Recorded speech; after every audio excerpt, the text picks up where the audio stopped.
Green Week is the European Union's annual opportunity to take stock of its climate policy. This year, the week of meetings and debates is taking place in an atmosphere where environmental objectives are being called into question. To discuss these challenges and take stock, let's meet European Commissioner for the Environment, Virginijus Sinkevičius. Commissioner Sinkevičius, welcome and thank you for answering our questions. Happy to be with you. The environmental priority seems to have taken a back seat when we hear the French President or the Belgian Prime Minister talking about a regulatory pause. I think French President, if you listen for the whole speech, that was a very good speech, and that was not really meant to go against any of the current proposals that are already put forward. It's more of a keeping a balanced approach and ensure that we have the competitiveness of our businesses as a priority. And I can only reconfirm that that was the Commission's position from the very beginning, that the Green Deal is not possible without having everyone on board. But we should not forget that there is not going to be a peace treaty as regards the climate change or biodiversity loss. And these crises and their consequences already putting a huge toll on our life, as regards food insecurity, as regards floods or droughts, which not only costs living of European citizens, but also human lives. And of course, we need to prevent such disasters of scaling up across Europe. Isn't this pause what people want to hear because they don't see in their daily lives the effects of these green policies and they have other concerns? It's always easier to spot the immediate crisis. Such a war which now ongoing in Ukraine for more than a year, you have a clear image. With, for example, degradation of our soil, it's much difficult to see. Most likely the first ones to see, to understand are our farmers that have to deal with soil every day, who depend on soil for fertility directly. But still, we as a politicians, if we are responsible, we have to take future-oriented decisions. We cannot be jumping only on those topics that society is at this moment voicing up. If you return to 2019, across all political parties, everyone was in the race for the Green Deal. Who is even more ambitious today? These voices are diminishing, but the climate crisis or biodiversity loss or pollution pressures, they didn't go anywhere. Such policies and a change that we are now doing as regards our economy, as regards our transition, energy transition, transport, and so on, this is a marathon, despite the pressures from outside.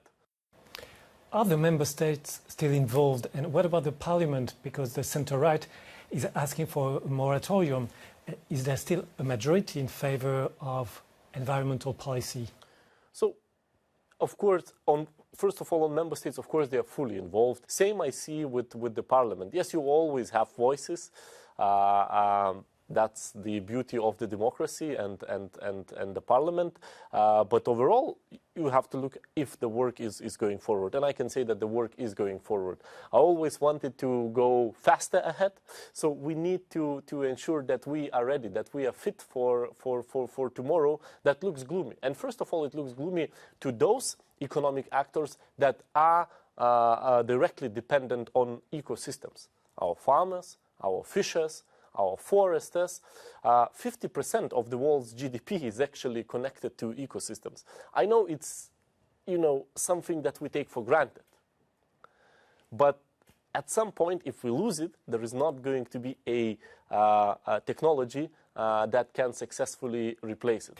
Is the ongoing war in Ukraine is putting pressure on the ambition and the investment in favor of green policies?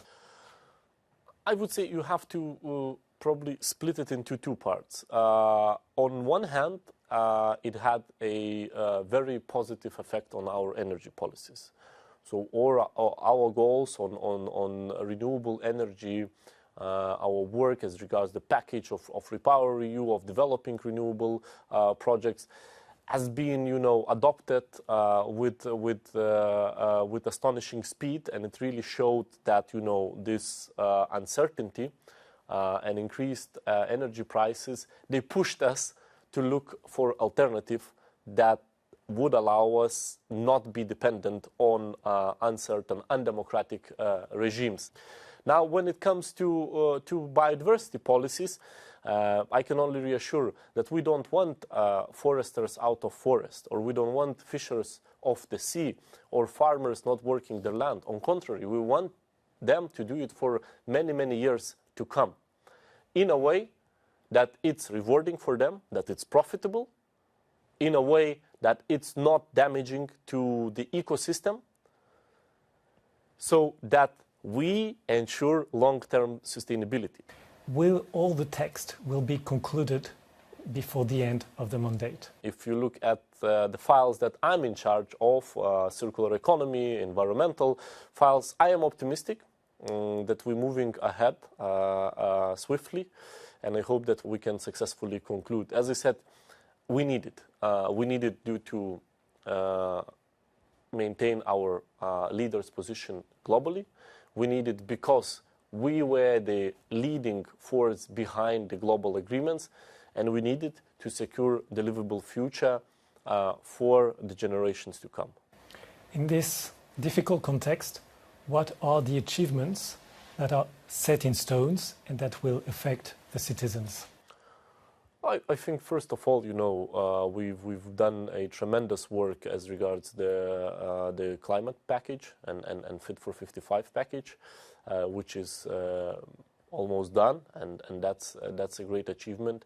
We have put forward already, all the policies that are key policies as regards the circular economy, and really moving from the linear model to a more circular model, and I'm very happy that co-legislators are very supportive. And if you look at the product policy after this mandate, it will be unrecognizable on all the changes that we have put forward, and I'm very proud of it. I'm happy that we've managed early on to conclude our file on the batteries. We see that the batteries production by 2030 will increase 14-fold. So there are numbers of great achievements, but as I said, when we talk about the Green Deal, it's a complex, horizontal change. It's not one single initiative that can be called a Green Deal, and we still have a lot of work ahead of us. Commissioner Sinkevičius, thank you for answering our questions. Thank you for having me.